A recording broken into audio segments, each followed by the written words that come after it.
So you want to own a gym. It sounds like a pretty sweet business. People sign up every month. Membership fees keep rolling in. The parking lot stays busy, the equipment is always being used, and if everything goes according to plan, you're building a steady stream of recurring revenue. After all, fitness is a massive industry. Millions of Americans pay for gym memberships every single month. Sounds like the perfect business, right? Well, not so fast, because the gym business has a secret that most people never think about. In fact, one of the biggest reasons many gyms stay profitable is because a large percentage of their members eventually stop showing up. Think about that for a second.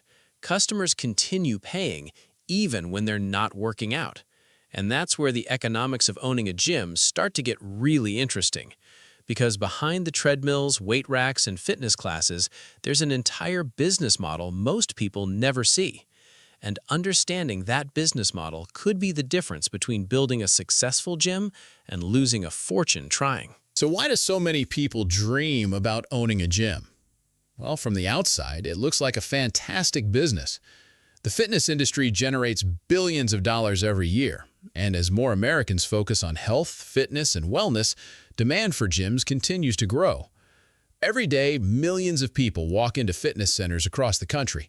They're trying to lose weight, build muscle, stay healthy, or simply feel better. And every one of those customers represents potential revenue. That's what makes the gym business so attractive. Unlike many businesses that rely on one-time purchases, gyms operate on a recurring membership model. Customers pay month after month, whether they visit 3 times a week or 3 times a year. And on paper, that sounds like the perfect setup. Sign up enough members, keep the doors open, collect recurring revenue. Pretty straightforward, right? That's why many people see gym ownership as a form of passive income, a business that practically runs itself. But as we'll soon discover, the reality is a lot more complicated than it looks. So, how does the gym business actually work? At its core, the model is pretty simple. People sign up for memberships and pay a monthly fee for access to the gym. Some customers choose basic plans. Others pay more for premium memberships, classes, or additional perks. Many gyms also encourage members to sign annual contracts. Why? Because long-term contracts create predictable revenue. Whether members show up or not, the payments keep coming. But the real secret of the gym business lies in something called utilization. Think about it. Imagine a gym with 5,000 members. At first, that sounds impossible. How could a single gym handle that many people?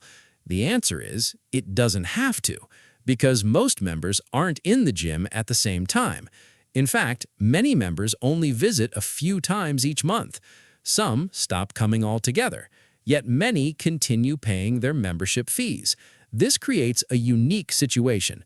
A gym can sell far more memberships than it can physically accommodate at one time. If all 5,000 members showed up on the same day, the business would be a disaster. There wouldn't be enough treadmills, not enough weight machines, not enough parking spaces. But gym owners know that won't happen, and that's exactly what makes the business model work. The challenge isn't just getting people to join, it's keeping them subscribed month after month. Because in the gym business, customer retention is often more important than finding new customers. And the longer members stay enrolled, the more valuable they become to the business. But before a gym can make its first dollar, it has to open its doors. And that's where the spending begins. A lot of spending. The first major expense is the building itself. Some gym owners lease a commercial space.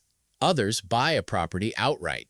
Either way, securing a good location can cost a significant amount of money. And finding the right location is critical.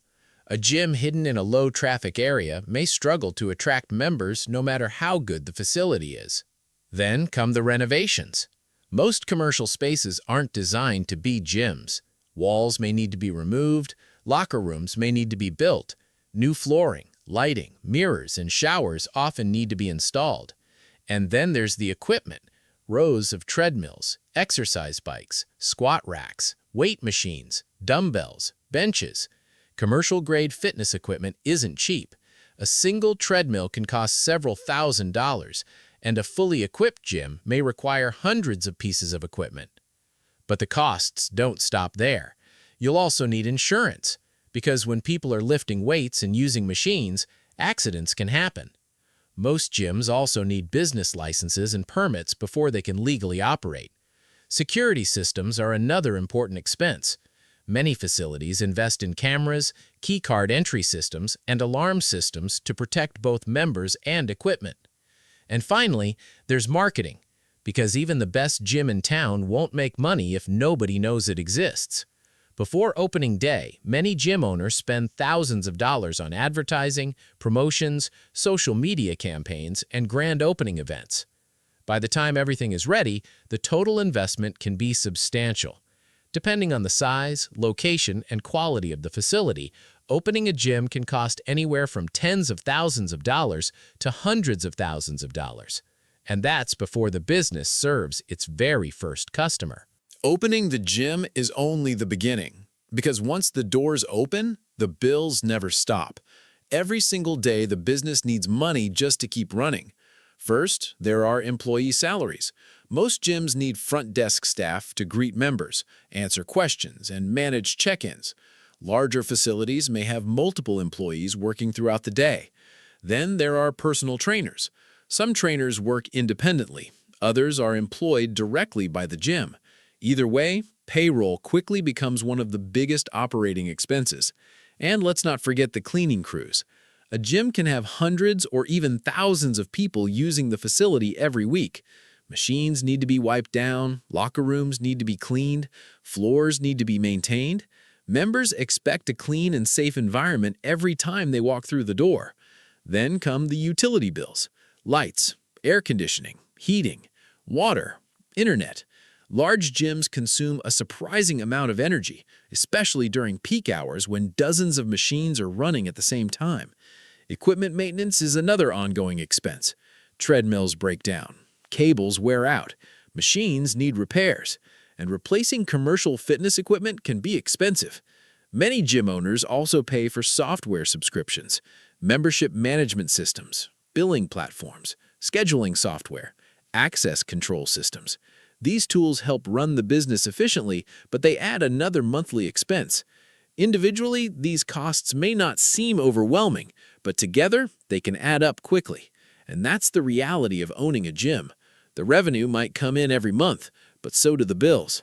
Because in the fitness business, keeping the doors open is often just as challenging as getting customers through them. So, if gyms have so many expenses, where does the real money come from? Most people assume the answer is memberships, and they're not wrong. Memberships are the foundation of the business. They provide the recurring revenue that keeps cash flowing month after month. But for many gyms, that's only part of the story, because some of the most profitable revenue streams come from add-on services. Take personal training, for example. Many members are willing to pay extra for one-on-one coaching.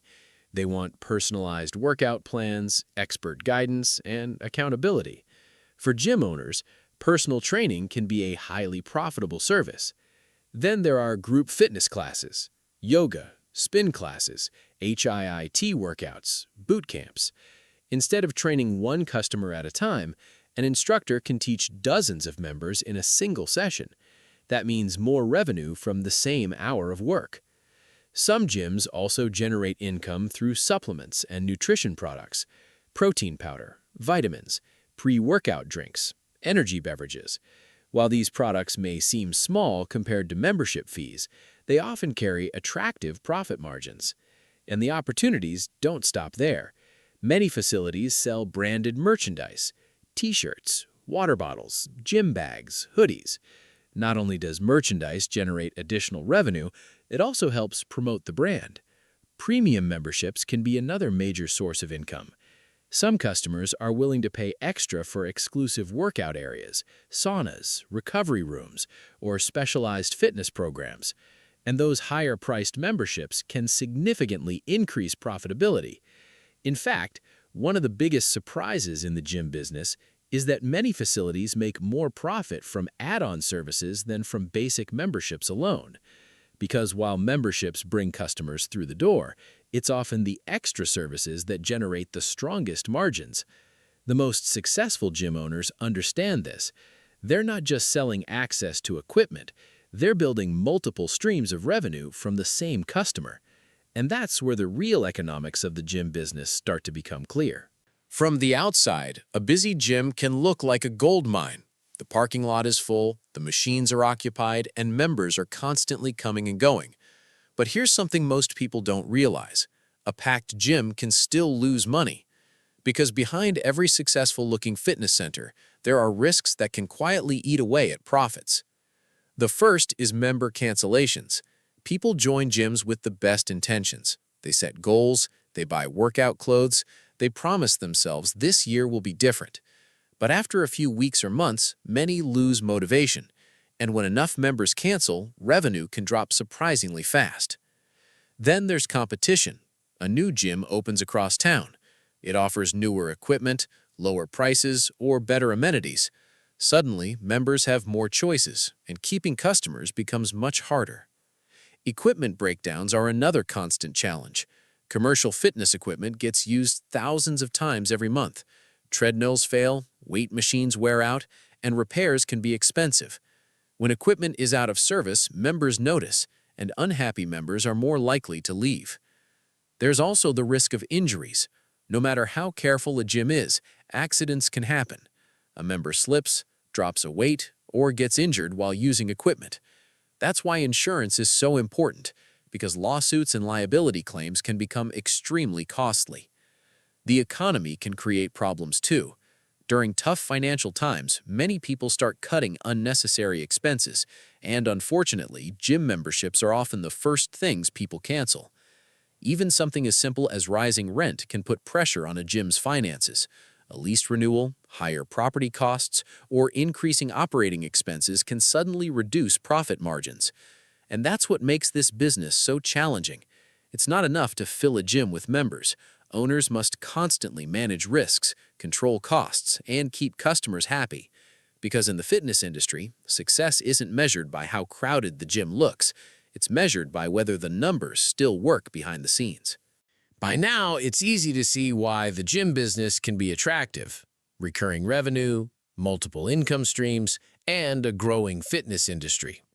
But if the opportunity is so great, why do some gyms fail? One of the biggest reasons is location. A gym could have the best equipment in town, beautiful locker rooms, modern machines, and highly qualified trainers. But if it's located in the wrong area, attracting members becomes an uphill battle, because convenience matters. Most people want a gym that's close to home, work, or part of their daily routine. Another common problem is debt. Many gym owners borrow large amounts of money to launch their business.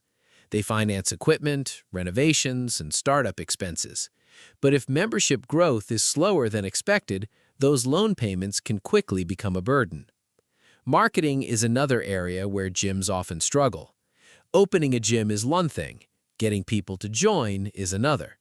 Without effective marketing, even a great facility can remain empty, and an empty gym generates very little revenue. Then there's member retention. Signing up new members is important, but keeping them is even more important. If members leave as fast as new ones join, growth becomes almost impossible. Many gym owners focus heavily on acquiring customers while ignoring the experience that keeps people coming back. Perhaps the most dangerous mistake of all is overestimating demand. Some entrepreneurs assume that because they love fitness, everyone else will too. They build large facilities, purchase expensive equipment, and plan for thousands of members, only to discover the local market isn't big enough to support their expectations. And that's when reality sets in. Because a beautiful gym means nothing if nobody joins.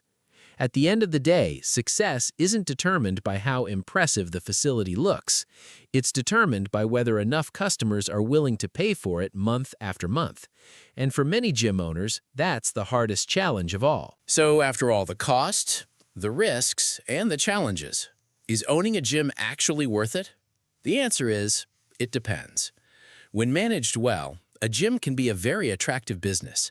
Memberships provide recurring revenue, customers pay every month, and unlike many businesses that start from zero each month, gyms often begin with an existing base of paying members. That predictability can create a strong foundation for long-term growth. But there's a catch. Owning a gym is not passive income. Despite what some people believe, successful gyms don't run themselves. Owners must constantly monitor expenses, maintain equipment, manage employees, handle customer complaints, track membership trends, and adapt to changing market conditions. The work never really stops. At the same time, controlling costs is just as important as increasing revenue. A gym can have hundreds of members, a busy parking lot, and plenty of activity inside. But if expenses grow faster than income, profitability can disappear surprisingly quickly. That's why customer retention is so important. The longer members stay subscribed, the more valuable they become. Keeping existing members happy is often far more profitable than constantly chasing new ones. The most successful gym owners understand this balance. They focus on delivering a great experience, controlling costs, creating multiple revenue streams, and building long-term relationships with their members. Because in the end, owning a gym isn't just about fitness. It's about running a business, and that's a very different challenge. So, is owning a gym worth it? For the right operator, absolutely. A well-run gym can generate steady, recurring revenue and become a valuable long-term business. But success doesn't come from having the newest equipment or the biggest facility. It comes from understanding the numbers behind the operation. Because fitness is only one part of the equation. The real challenge is managing the economics behind the business. And that's the economics of owning a gym.